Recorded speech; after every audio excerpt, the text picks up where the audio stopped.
Hello everybody, today I'm going to be doing a book review on Fire and Flood by Victoria Scott.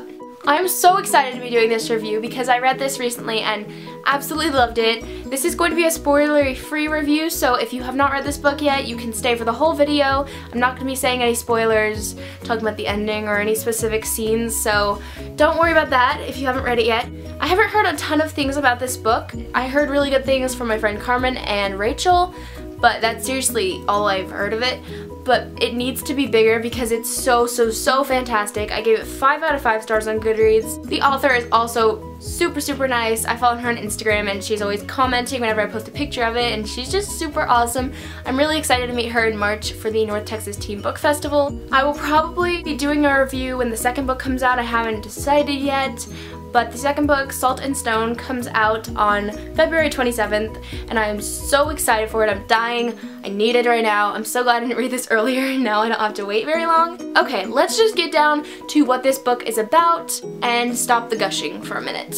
This book is about a girl named Tella, and she lives with her mom and dad and her brother. Basically, her brother is dying. I think it's Montana they moved to because her mom and dad don't want somebody to find them.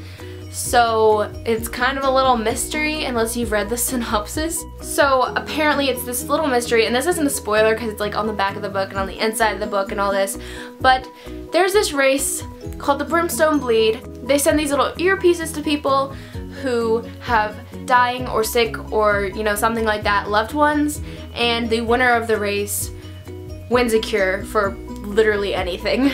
So this race consists of 4 ecosystems, and they're like desert and jungle and ocean or something. I don't know all of them. Mountains maybe? I'm not really sure, but this book only covers 2 of them, Fire and Flood, and the second one is Salt and Stone. So Tella goes to this race and she meets some people, and it's just so good. They're like going through the jungle, and the really cool thing is that before the race begins, they go to this one place and they pick an egg, and they're like really high demand, so you have to like grab an egg. So these eggs contain Pandoras, which are like little animals with superpowers to help them along the race, and they're so cool. Oh my gosh. I loved her Pandora, and I loved Guy's Pandora was just so cool because I'm obsessed with lions, and it's just like, oh, the Pandoras are awesome. They're like one of my favorite parts of this book. This book is so action-packed. Oh my gosh, it's fantastic. The first half is less action-packed, but it's still action-packed, and then the last half is like you never want to stop reading. You seriously never want to stop. You just want to read and read and read. It's like the Hunger Games like that. It's not a copy of the Hunger Games. It's not a copycat. It's very similar, but not in a bad way. Like if you love that series and you want more of that type of book, read this. I really love the main character because, you know, in dystopian, I don't know if this is dystopian, but like all these books with the like female main character, she's always very like emotionless and just sort of like fight and stuff. Like, I mean, I'm not dissing Katniss and Triss and all those people, but you know, it can get old because they're very serious and there's like no humor in the book. This main character, Tella, is just like any other girl you would meet today. Like, it's set in modern times. They mention stuff that's like now because it's just our world with this race that we don't know about. But she's just a normal girl. Like, she's so awesome and she's so funny, and she just made me laugh so many times in this book. I really love this main character. She's awesome. I also really love the other characters. I thought that they were written so fantastically, even the ones that I hated and wanted to burn them and then throw their ashes on, I don't know, I want them to die. They were still written in such an amazing way. Like, they were so real, and the writing style like is so gripping. This book, like I said, you never ever want to put it down. It's so addictive.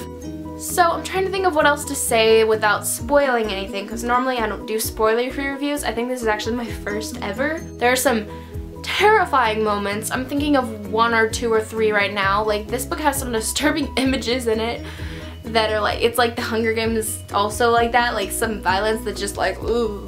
One of them in particular it's violent, but it's also terrifying, including one of the Pandoras, and you'll have no clue what I'm talking about. If you've read it, you know what I'm talking about. It includes 2 Pandoras actually.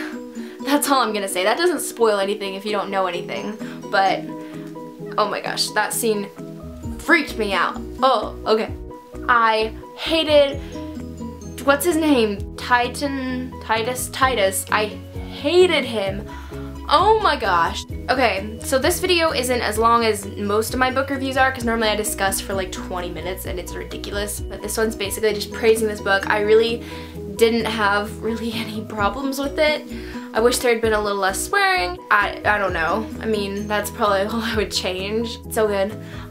Please pick it up if you haven't. It's just absolutely incredible, and I feel like I say that over and over and over and over and over, but it's true, and I really hope that you guys read this book and love it. If you have read it or if you're going to read it, please tell me in the comments below. Be aware that there may be spoilers in the comments, so maybe you could comment but not look at the comments because some people who have read it may be commenting their favorite scene and spoilers and all that stuff. So I am dying waiting for Salt and Stone. I'm so excited to read it and to meet this author. So that is pretty much it for this book review. If you want me to do more like spoilery free reviews with no like discussing all the scenes that are in it that will spoil stuff, then let me know because this was fun, but not, I mean, it wasn't like as fun as talking about all the scenes, but it was still good because those of you who haven't read it yet can still watch the video. So I hope you guys enjoyed it, and I will talk to you in my next one.